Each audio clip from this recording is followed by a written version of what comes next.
That's my baby. I'm dying. That's my baby. We're going at it at 110%. I just want 5 minutes of happiness, please. Just give me 5 minutes. And they scored. They did it. Left. What the hell was that? Oh, yeah! What the fuck are you talking about?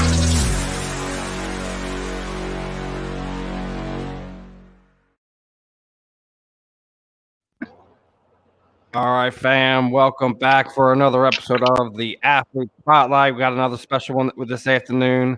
And this afternoon, we're being joined by Lions Fight Super Cruiserweight champion Steve. Put him to sleep, Walker. He has a fight lined up here for Lions Fight 66, May 21st.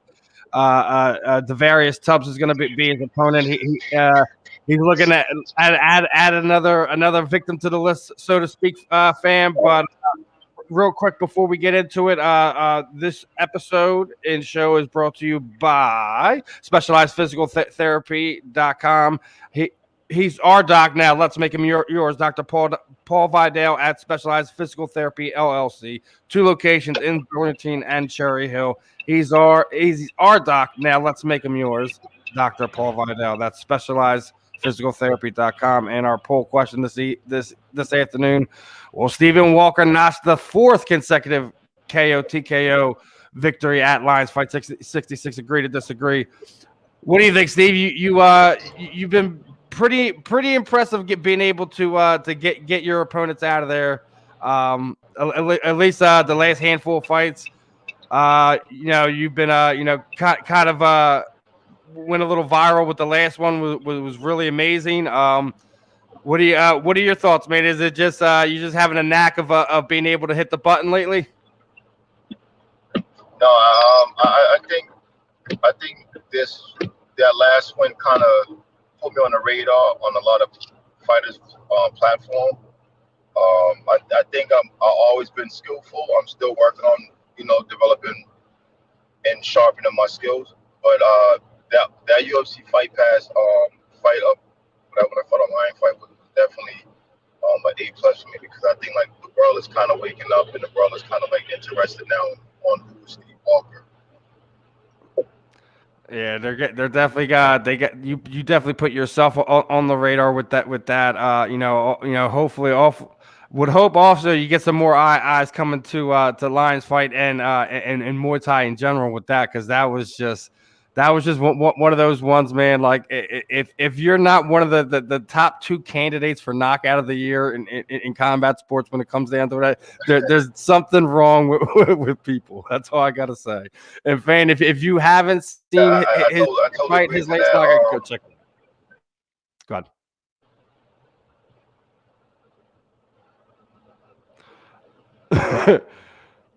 But other than that, man, like I said, man, that was a big one. Now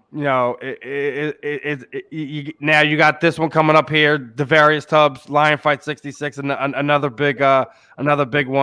Everything's starting to open up now. Are you looking forward to starting to see some more fans in the stands, hearing that roar again? Yeah, I kind of like when the fans are in the audience. I feed off the energy. And sometimes it's cool to hear the fans cheer you on, and sometimes it's cool to hear the fans boo at the same time. So it's a gift and a curse having the fans in the audience. But I'm happy that the world is opening back up. I'm happy that I'm able to put on a show. We'll put on a great show for people that's watching at home and also people that's watching this in the audience. That's my job. My job is to make sure that they get their money worth, and to keep them at the edge of their seats. And that's what I'm trying to do for this fight also, with this Deviorus Tubbs gentleman. I don't really know too much about him, but I know that I'm going to show him that he doesn't belong in the ring with me. He said I'm pretty good, but I think that was kind of like shade. That was kind of shade that he threw my way, but I take the compliment. He's been doing Muay Thai for 16 years. I've been doing. I know he might have more experience than me, but it all comes down to heart. It all come down to like to like trickiness and ring experience, and I think I have that, and I'm gonna make sure that he puts some respect on my name. Yeah, man. I was right before I set this up, man. I was looking into you, was trying to get you set up for the last fight, but reading into your story, man, you came from some rough time, from some rough places to get to where you are. You're not one of these guys who looks for handouts. You earn your way, you earned your keep. You've earned the respect that you've gotten so far, and I kind of agree with you. I think people are still a little bit sleeping on who you are, sleeping on your skills. Yeah, the knockout's nice, but I'm sure you want that overall respect, not just from the knockout. Just you want to hear Stephen Walker, one of the most technical fighters we have in Muay Thai. That's probably something you probably want to hear, right? Right, and it's funny too because I was knocking guys out as an amateur.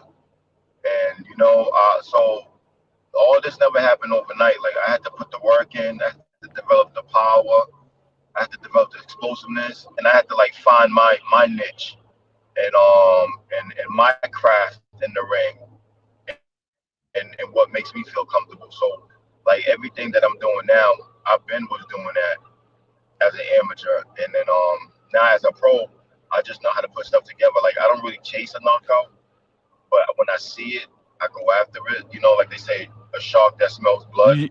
Yeah, not just when you smell blood, when you see your opening, when you see somebody's tendencies in it, when you get in there, like, oh, that's what you do when you react to that, and then like, all right, you're gonna walk right into this, and then that's how you wind up.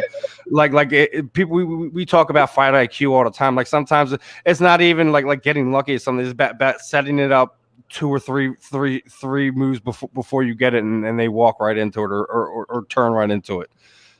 Like almost like what would you see? What we've seen over this past weekend with what Michael Venom Page did to Derek Anderson. He had him move one way, go another way, hit him with that kick, and literally just turned his nose into a V. Yeah, that was MVP. That was definitely a beautiful kick from him on that Bellator match. Yeah, man. But with this fight coming up, I'm super pumped for it. You fight in 5 days, I want to say, or 7 days. But I really want to show this guy, like, yo, I don't care if you was an experienced fighter or coach, whatever it is.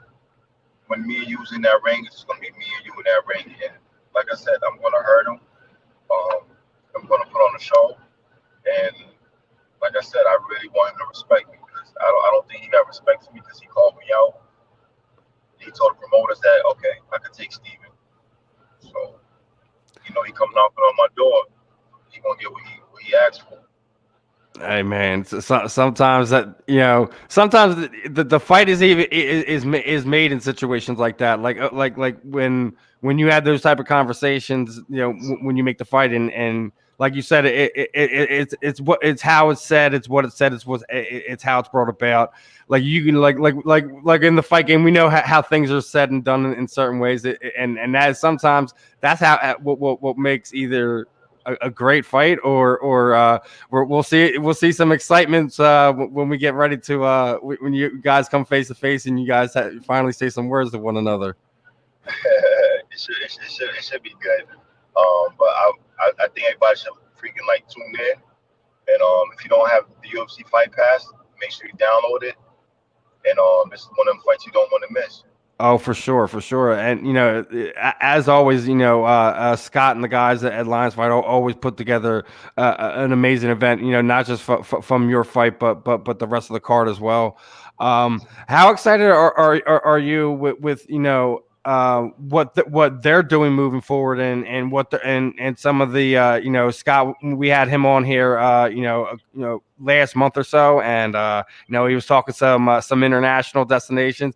Do you have a bucket list of places you'd like to fight that you haven't fought yet? Yeah, I'd like to fight overseas, the UK, maybe Ireland, maybe Italy, Mexico, anywhere they go, I want to go. But it's great that I witnessed Lion Fight evolve. You know, from from Axe TV to CBS Sports to now UFC Fight Pass. And that's big. That's how you know, like, I've been around for a long time, because their platform is getting bigger and bigger, and their fan base is growing. And I really want to be a face for Lion Fight.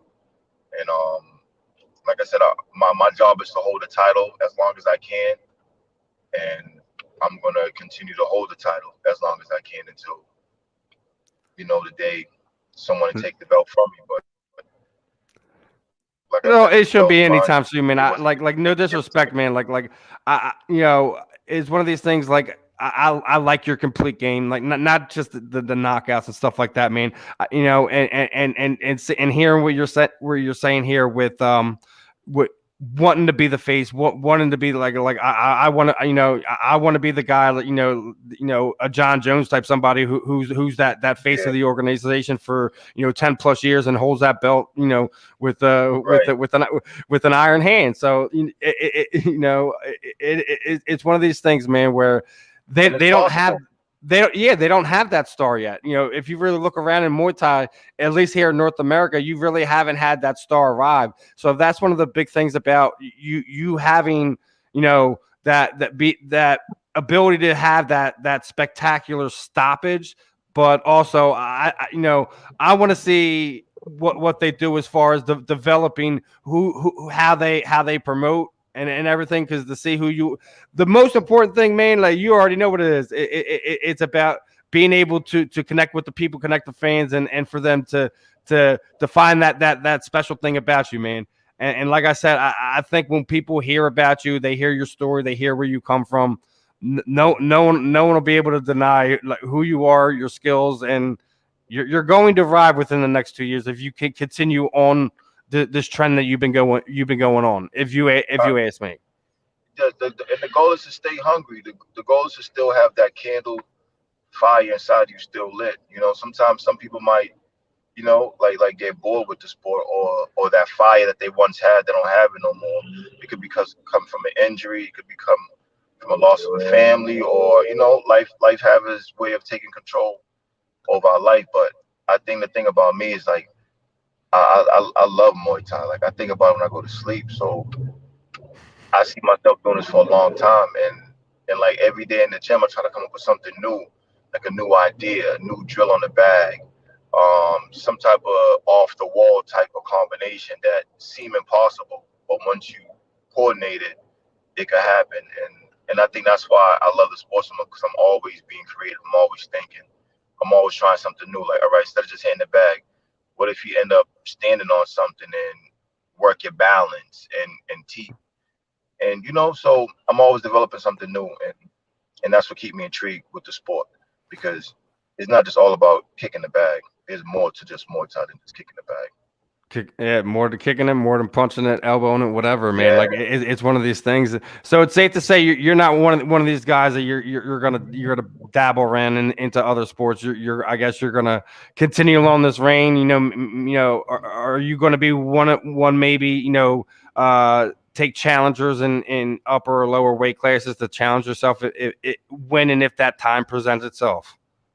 Yeah, I believe that's one of our goals too, to move up weight class when the time presents itself. But I don't think it's no time soon. But we might, you know, in the near future, we might bump it up.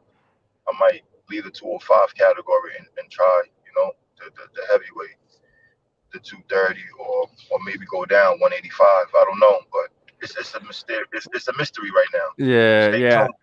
Yeah, all I gotta say is whatever you do it safely, man. Like, you know, I don't know if you've seen some of the stuff, like, you know, in the UFC recently. You had 2 different fighters within the last few months being propped up on the scale. You know, cutting. Yeah, I think it was 2 females, right? I think one was a guy, one was a girl. Yeah, I seen the girl one. Yeah, she kind of like passed out. Yeah, so I don't have a nutritionist, but I do stuff the right healthy way. Like, I make sure that I hydrate a lot, drink lots of water if I make a big cut like that. And I'm not going to do it within like a month. Like, I'm gonna start cutting down slowly. Like, if they tell me I have a fight in 90 days, I will start like trying my best to cut the weight that same day. when I hear the announcement of me getting the fight coming up, and I do it healthy. If I ever want to like go down weight, just make a 185 like Yeah, that. man, it's one of the things I think that we forget about in combat sports is that rapid extreme weight cutting is bad for multiple things, because like if you think about it, you drain yourself so much when you're out there. Like we have a fine balance of water in our system that just makes you more susceptible to injury, to be stopped, etc. Like it's a dangerous thing to play with. You have to know your body correctly if you're going to try to do a big cut like in something like that, where you wind up in situations like what we've seen there. Yeah, that's spooky. Yeah, man, it's one of the things that I just think like at one of those times, like we shouldn't even seen that. Like in all honesty, Right, I mean, on a pro level like that, especially on UFC, either somebody in that fighter's corner, the athletic commission, somebody shouldn't even let them go on to the point where they're walking out to go on the scale at that point in time. You just call the fight off as much as let them be warriors and like listen.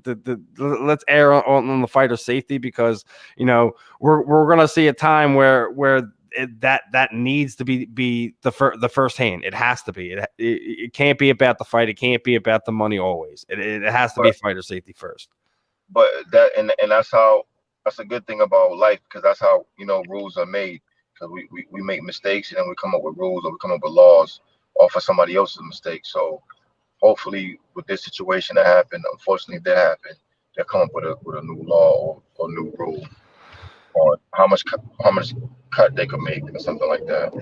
I mean, I've always said that they should I mean, each state is different when we talk about sanctioning and as far as rules and everything like that. Boxing is one of these things that they've always had so many weight classes. It was that it's never to my knowledge, has it never been a super big issue. I mean, you've had guys trying to cut down and do things that way, but you've had so many weight classes, you don't really hear as much as you hear on like in MMA, etc. And that's one of the things I think you work on. I mean, what's something you think that just combat sports in general, a rule that they need to implement? Is it something weight cutting wise? Is it what is something you think combat sports duly needs? I think they should add like another weight class. Like it should be like bump up more weight class. It could be like a 205 or 190, something like that, or like a class. Yeah, like something even. We don't have to make too much of a drastic cut. You do like I think 135. When it comes to weight cutting, we need one between light heavyweight and heavyweight, and you also need one. I still think between 85 and 75 too. Yeah. Or 85 and 70 actually. Their guys play too much around in that area. Me personally, in combat sports in general, I want open scoring. I've seen it too many guys where we have fights that are close, and it's one thing like it, and it's not just that. It's just I want also the commissions to hold the judges accountable, not just for the fighters to know what the like. If you get a bad judge, you get a bad judge. There's nothing you can do about that. I would think you as a fighter, I would rather know that I'm being hammered, where I can go make an adjustment, in ring, in cage, etc. And the commission can see who these people are and weed them out. So it's something where we're not having these things where you're having to run fights back and having controversies and things like that. Is that something you would also like to see, some type of thing done with judging and scoring? Oh, definitely. And that's one thing I like about my gym and my coach. They always say never leave it up to the ref, or don't leave it up to the judge. So our mentality is always to hit first and then hit last. So you always want to keep scoring, so you don't leave it up in the judge's hand, or you try to go for that knockout. But there are some good judges out there. There are some bad judges out there that score different. They might score a punch more than they will score a kick, or you might be blocking some punches, but they will still make it seem like you got hit. You know what I mean? So I think, like I said, we just got to work it out with the refs and the judges. That still all boils down to the athletic commissions. Hopefully, we get some type of unifying sanctioning body for all the states, and we can end these type of discussions and conversations. But that's another problem for another day. Obviously, again, you got this fight against Tubbs, man. How do you see this this thing playing out? Obviously, he's no slouch. You've been working hard on getting it. Obviously, we talked. I still feel you will get him out of there at some point in time, especially after hearing that. Obviously you have a little something to prove here. You got a chip on your shoulder, and you're one of these guys who's hungry and you're ready to ascend. So I agree with the poll here that I believe you will get your fourth consecutive either KO or TKO victory. How do you see this one playing out? I don't really know yet, but I say looking for something like the third round. Because I watched a lot of his fight. He likes to hit and move. He don't want to stay in the pocket. So with a guy like that don't stay in the pocket, you know that it's going to go more than just one round unless you really catch him. So I told myself, the third round is when I'm definitely going to I see myself knocking him out. When he starts running out of that gas tank a little bit, and the sticking and moving ain't moving as fast as he's doing. I kind of agree with that. It's somewhere in the later rounds, as that gas tank's starting to wane a little bit, you'll wind up setting something up. Yeah, I don't think he's a slouch. I don't think he's a. Oh no, without a doubt. That's what I said. I just think that I really think he's sleeping on him because he said that he's faster than me, and that he doing when he fights he barely get hit. So like I said, we'll see. We'll see coming this Friday. But I'm definitely looking for something on the third round. Definitely third round is when I'm going to catch him. Not getting to them championship rounds, huh? Yeah. Because, like I said, he think the belt look better around his waist than mine. So we gonna leave that up to the people. Leave it up to. I love it, brother. All right, I don't want to keep you too much here longer, Steven. What I typically do right here at the end is kind of throw the proverbial microphone over to you, man. Anyone you would like to thank, shoot at your training partners, social media sites, sponsors, any charities you're working with, anything like that, man. The time is yours, my friend. First and foremost, I just want to give a huge shout out to my coach, Bill Newcomb. If it wasn't for him, man, there wouldn't be no Steve Walker. I don't even think you guys would know me right now if it wasn't for him for taking me underneath his wing and showing me the art of 8 limbs. I tip my hat to him.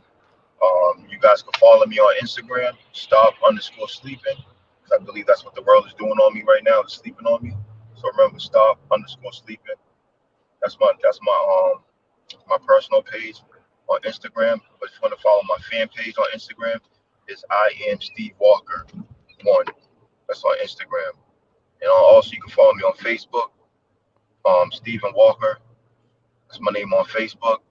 And I want to thank all my sponsors for A&A Window, which is the union, for sponsoring me. I'd like to thank Burns Roofing for also sponsoring me right there. I'd like to thank my teammate Alex, Flavio, the whole gym for just taking their time out to help me prepare for this fight. And also, most especially, Don Julio, man. This fight came right now, he been putting in some work with me on some nice elbows, some nice tricks, some agilities and stuff like that. So I really want to give my thanks to him. Thank you, Julio. I love it, brother. I love it. And best of skill in the upcoming matchup, my friend, man. I know you're gonna put on a show. Both of you guys are gonna lay it all out there. Line Fight 66, guys, May 21st on Fight Pass. Stephen Walker's here, the champion. He's gonna be defending that belt. He's telling Mr. Tubbs he's gonna be going down in 3. So let's see what happens, fam. Steve, appreciate the time, my friend. You do your thing, man. We're definitely looking forward to having you back on here after the retention of this title, my friend. All right, you guys remember, guys, download UFC Fight Pass. And if you want to put some money up, put your money on Walker. All right, Steven. You guys have a good one, my friend. All right, everyone. That was Lions Fight Super Cruiserweight Champion Stephen Walker. He's going to be doing this thing. Hey man, great guy. If you haven't read his story, I think UFC did one. I think it was right after his last knockout. Pull it up, man. That guy's been through some things to get to where he's at. He's an exciting guy, man. If you haven't seen his knockout, guys, go on YouTube and just Google this guy's name. He's a star that's going to arrive. He says people are sleeping on him. I don't blame him at this point in time. I believe they are. But this wraps this episode up of the Athlete Spotlight. I'm Steve Rochelle. This was another fun one, fam. We'll be back probably next week. I think I got another one for you guys. Hopefully, we'll see. Make sure you like, subscribe, tune in for all the other programming we have here on A2D. I'll see you guys around. Maybe Saturday.